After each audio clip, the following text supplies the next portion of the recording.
A bedtime story. Our story does not begin with a grand castle or a bustling kingdom. It begins in a small, quiet corner of the world, in a cozy cottage nestled at the very edge of a vast, ancient, and sleepy forest. It begins with the first gentle touch of morning, a soft golden light, the color of honey, filtering through a small paned window. This light is not bright or harsh. It is a gentle invitation to the new day. It illuminates the tiny, shimmering dust motes as they dance in a silent, peaceful ballet in the air. Let your mind drift into this little cottage, into this moment of perfect calm. Chapter 1. The Warmth of the Morning. Inside the cottage, it is warm. It is a gentle, comforting warmth that radiates from the stone hearth where a small, cheerful fire crackles and pops softly. The air itself is filled with the most wonderful smells: the rich, sweet scent of a freshly baked cake, a hint of cinnamon and nutmeg, and the faint, earthy aroma of wood smoke from the fire. Breathe it in, a scent of safety, of home. A little girl is sitting at a heavy, worn wooden table. The surface of the table is smooth from years of use, and she is tracing the swirling patterns of the wood grain with her small finger, a slow, thoughtful, circular motion.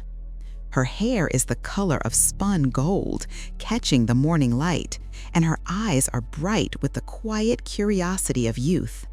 This is the girl who will soon be known as Little Red Riding Hood. Her mother moves about the kitchen with a grace born of quiet routine. Her movements are slow, deliberate, and create a soft symphony of domestic sounds. The gentle clink of a ceramic bowl, the soft scrape of a wooden spoon, the almost silent sigh of flour being sifted onto a wooden board. She hums a quiet, happy tune to herself, a simple, wordless melody that weaves itself into the fabric of this peaceful morning. Finally, the little cake is ready. The mother, using a thick cloth, pulls it from the hearth oven. A wave of warm, sweet air washes through the kitchen. She places the cake on a wire rack on the table to cool. It is a perfect little seed cake, with a delicate dusting of sugar that sparkles like frost in the sunbeam. "My dear," the mother says, and her voice is as soft and comforting as a well-loved woolen blanket. "Your grandmother is not feeling well today. Her bones are aching with the dampness in the air. I would like you to take her this little cake and this pot of fresh, sweet butter. I believe the sight of you and a taste of this will bring a smile to her face." The little girl looks up, her eyes lighting up at the thought of her grandmother. She loves her very much. Her mother walks over to a large, dark wood chest that sits against the wall. She lifts the heavy lid, and from within, she pulls out a beautiful little cloak. It is made of the softest, deepest red velvet you can possibly imagine, a red like a ripe strawberry in the sun. "Here," the mother whispers as she drapes the cloak over her daughter's small shoulders. "This will keep you warm on your journey. The forest air can be cool, even on a sunny day." The girl reaches up and touches the fabric. It is incredibly soft, so plush and deep. She runs her fingers over it, feeling the texture. She pulls the heavy hood up over her head. It is large and deep, and it frames her little face perfectly. It is from this day forward that everyone who saw her in this beautiful cloak would call her Little Red Riding Hood. Her mother then takes the little cake, which is still warm to the touch, and the cool, heavy pot of butter, and places them gently into a small wicker basket. She arranges a clean white cloth over the top. The handle of the basket feels smooth and sturdy in the little girl's hand. "Now, listen very carefully, my love," the mother says, kneeling down so her voice is right beside her daughter's ear, a serious and loving whisper. "The path to your grandmother's house is a straight one, but it goes through the deep woods. You must promise me you will stay on the path. Do not wander off to chase a butterfly or pick a flower. The path is safe. The woods can be unpredictable. Do not stop to play. And most importantly, you must not talk to any strangers you might meet. The forest is deep, and it holds many secrets. Do you promise me this?" "I promise, Mother," Little Red Riding Hood whispers back, her heart full of sincerity and good intentions. She gives her mother a long, warm hug. She can feel the comforting strength in her mother's arms, and she can smell the lingering scent of cinnamon and flour on her apron. Then, with her basket in hand, she walks to the heavy wooden door and steps out of the warm, cozy cottage into the bright, crisp morning air. Chapter 2. The Whispering Forest Path. The forest greets her with a gentle embrace. The air here is different, cooler, fresher. It smells of damp earth, of ancient pine trees, and the faint, sweet perfume of unseen wildflowers. Tall, majestic trees stand like silent, gentle guardians on either side of the path. Their branches are heavy with leaves, forming a high green canopy that filters the morning sun. The light that reaches the forest floor is dappled and soft, creating ever-changing patterns of light and shadow that dance upon the path before her. Little Red Riding Hood begins her walk. Her small shoes make a soft, rhythmic, crunching sound on the path, which is covered in a soft carpet of dry leaves, fallen twigs, and pine needles. Let the sound of her footsteps guide you, a slow, steady, relaxing rhythm. She walks without hurry, her senses open to the world around her.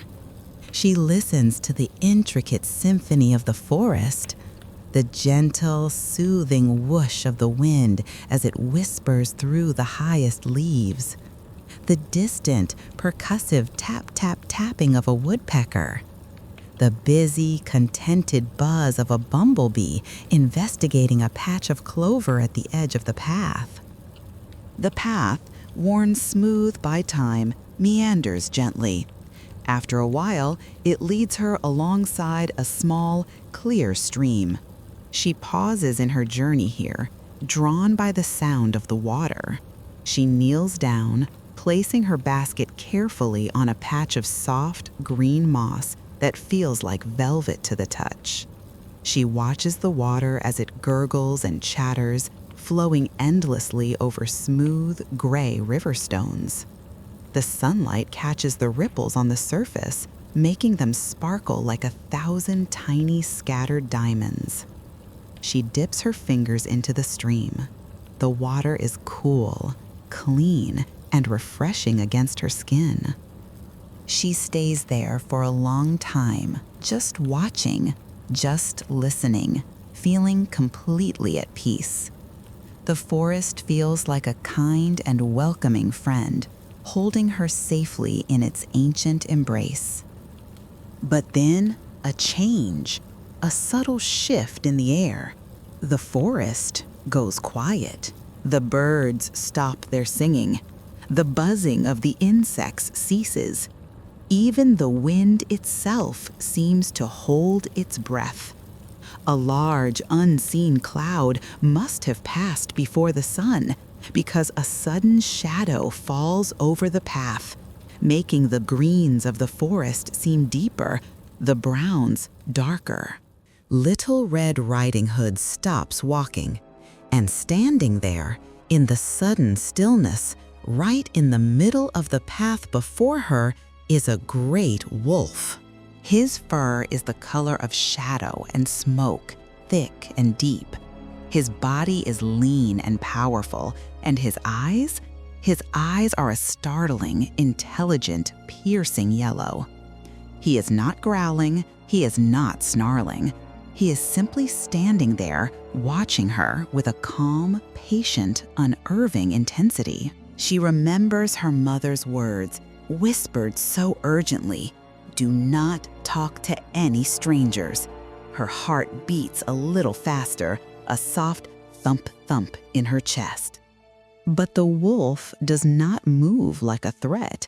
He dips his head in a gesture that is almost a bow, and then he smiles, showing just the very tips of his sharp white teeth. And when he speaks, his voice is not a snarl at all. It is a deep, calm, and strangely hypnotic rumble, a vibration that seems to resonate in the air itself. "Good morning, little one," he says, his voice a low, peaceful sound. "And where might you be going on this fine and beautiful day, all by yourself in this deep, quiet wood?"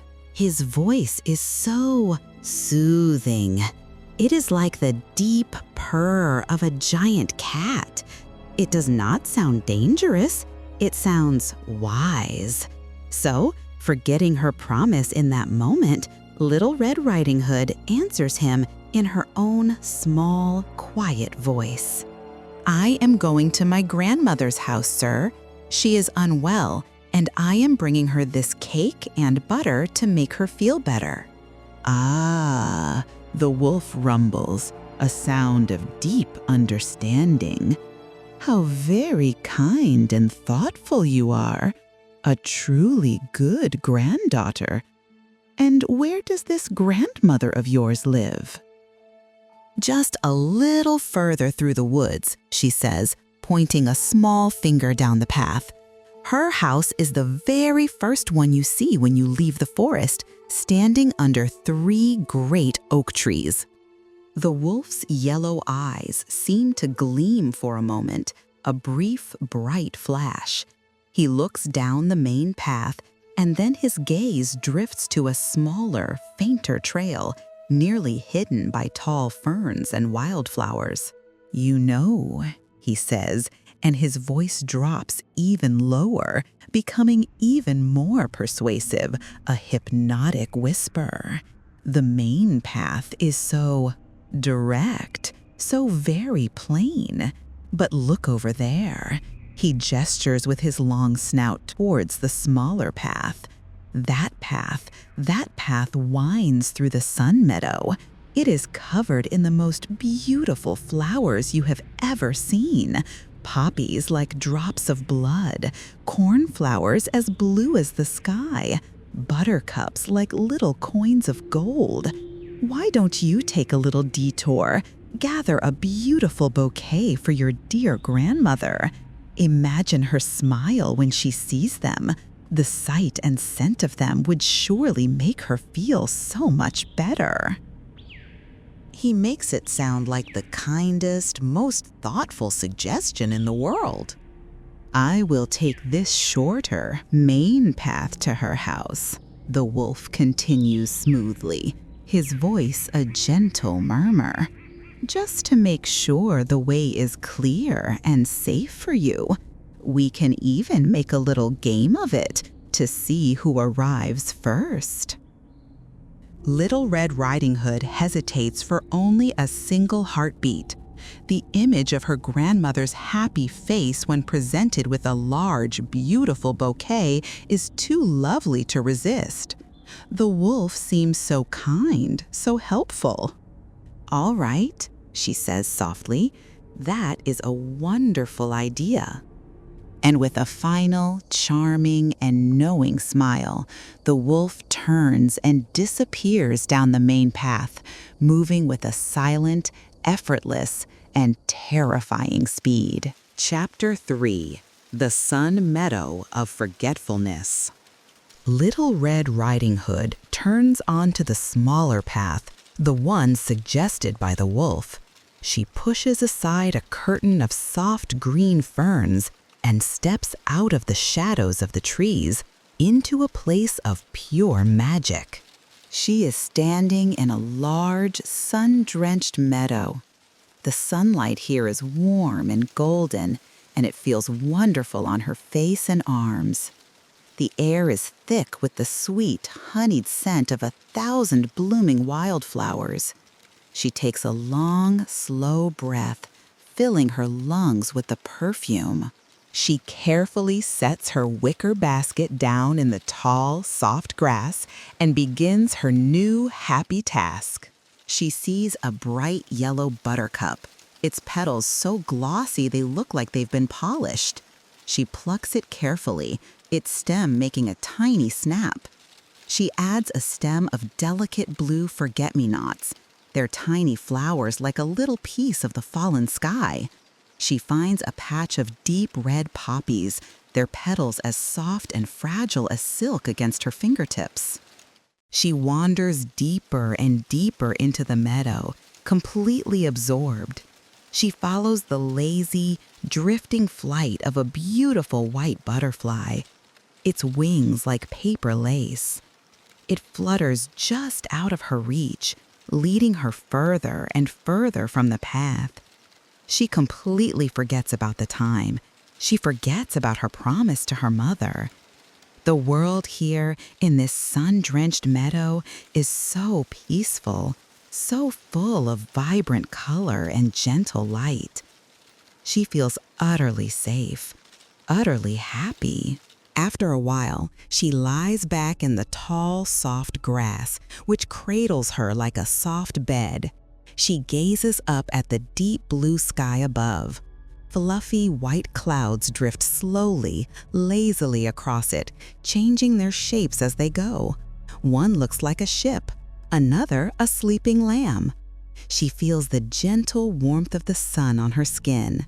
She closes her eyes just for a moment and listens to the gentle symphony of the meadow, the buzz of the bees, the chirp of the grasshoppers, the whisper of the wind in the tall grass. It is a perfect, timeless moment of blissful peace. Finally, with her arms full of a large, beautiful, and fragrant bouquet, she remembers her grandmother.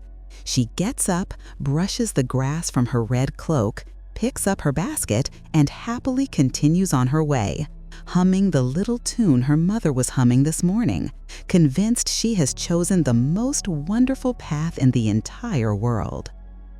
Chapter 4: The Quiet House and the Croaking Voice. Meanwhile, the wolf, running as fast as the wind, has long since arrived at the grandmother's house. The little cottage, nestled under the 3 great oak trees, looks quiet and still. A thin curl of smoke rises from its chimney. He pads silently, his paws making no sound on the soft earth. He goes to the front door and knocks softly with his claw. Knock, knock, knock. From deep inside the cottage, a weak, frail voice calls out, "Who is there?" The wolf clears his throat and pitches his own deep voice high and sweet, making it sound as much like a little girl as he can. "It is I, grandmother, your little Red Riding Hood. I have brought you a delicious cake and some fresh butter." "Oh, how lovely," the old woman's voice calls back, sounding pleased. "I am too weak to get up today, my dear. Just lift the latch on the door and it will open." The wolf, with great cleverness, lifts the iron latch with his paw. The door swings inward. In a single, silent bound, he is across the room and at the bedside. He opens his great, dark jaws and swallows the poor old woman in one gulp. Then, With a chilling, methodical calmness, he closes the front door, finds the grandmother's spare nightgown and frilly nightcap, and puts them on. He climbs into the bed, which is still warm.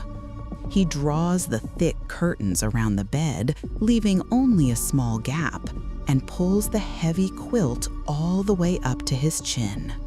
And there, in the dim, quiet room, surrounded by the scent of lavender and old books, he waits.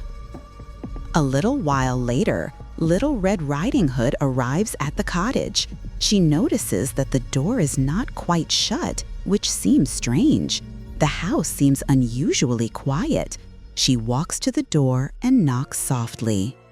Knock, knock, knock.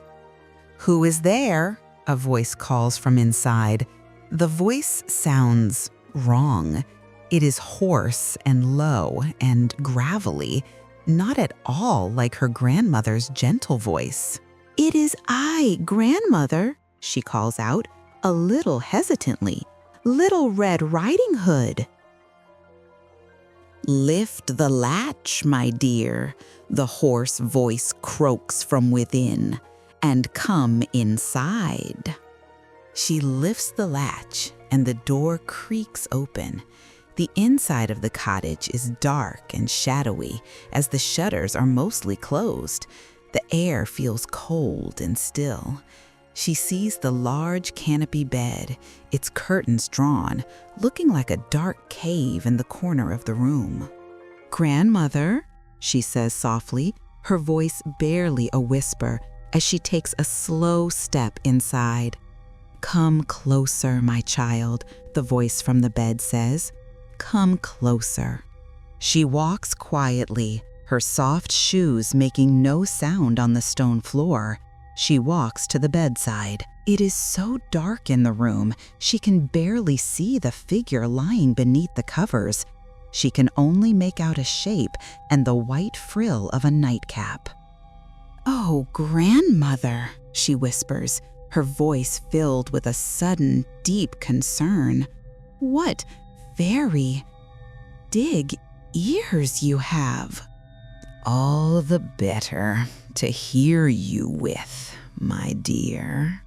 "And grandmother," she continues, leaning just a little bit closer, trying to see the face in the shadows. "What very big eyes you have." "All the better to see you with, my dear." "But grandmother, what very big hands you have." "All the better to hug you with, my dear." She is very close to the bed now, so close that she can smell a strange, wild animal scent, like damp fur and dark earth. It is not her grandmother's scent at all. And in the deep shadows of the nightcap, she sees the glint of something sharp and white. Her heart begins to beat a little faster, a soft, frightened drum against her ribs. "But, grandmother," she whispers, and her voice is trembling just a little now, "what a very big mouth you have." There is a terrible, final pause, a deep silence that seems to stretch for an eternity. And then the voice changes, losing all pretense of kindness, all attempt at disguise, becoming a deep, terrible, resonant growl that fills the small, dark room. "All the better to eat you with." Chapter 5. The Sound of Hope and the Warmth of the Fire. And in the dark, silent cottage, the wolf, his belly now full, feels a great sleepiness overcome him. He lies back on the pillows and falls into a deep, deep sleep.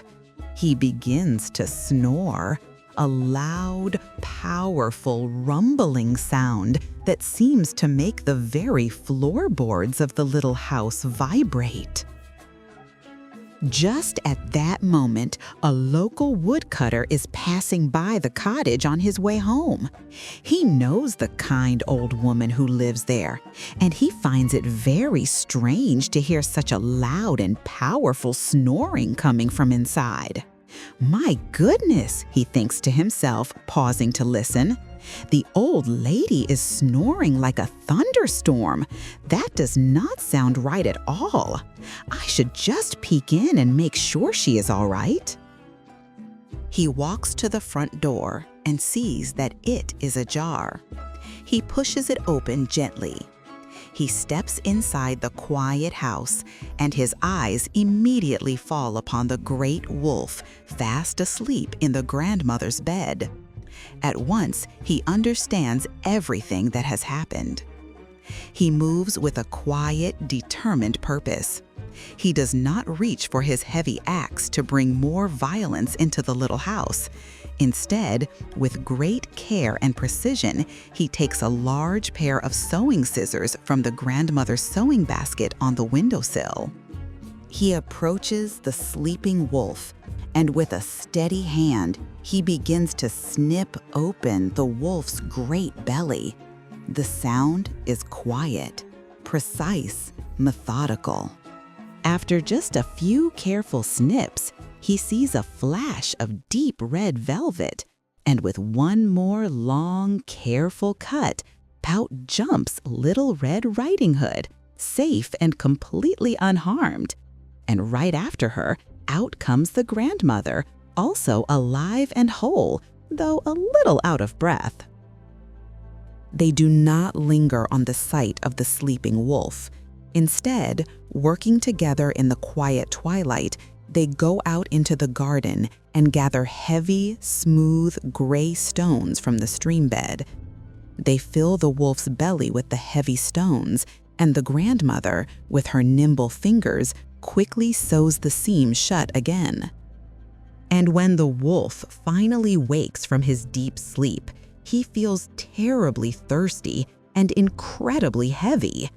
He stumbles out of the cottage towards the well to get a drink, but the great weight of the stones inside him causes him to lose his balance. He tumbles headfirst into the deep, dark well and is never seen again. And then there is peace. A deep, profound, and gentle peace settles over the little cottage. The woodcutter, with a kind smile, builds a warm, cheerful fire in the hearth. The grandmother fills the kettle with fresh, cool water and places it on the hook over the fire to boil. Little Red Riding Hood, her fear now melting away, sets the little wooden table with 3 mismatched, charming cups and saucers. Soon, they are all sitting together around the little table.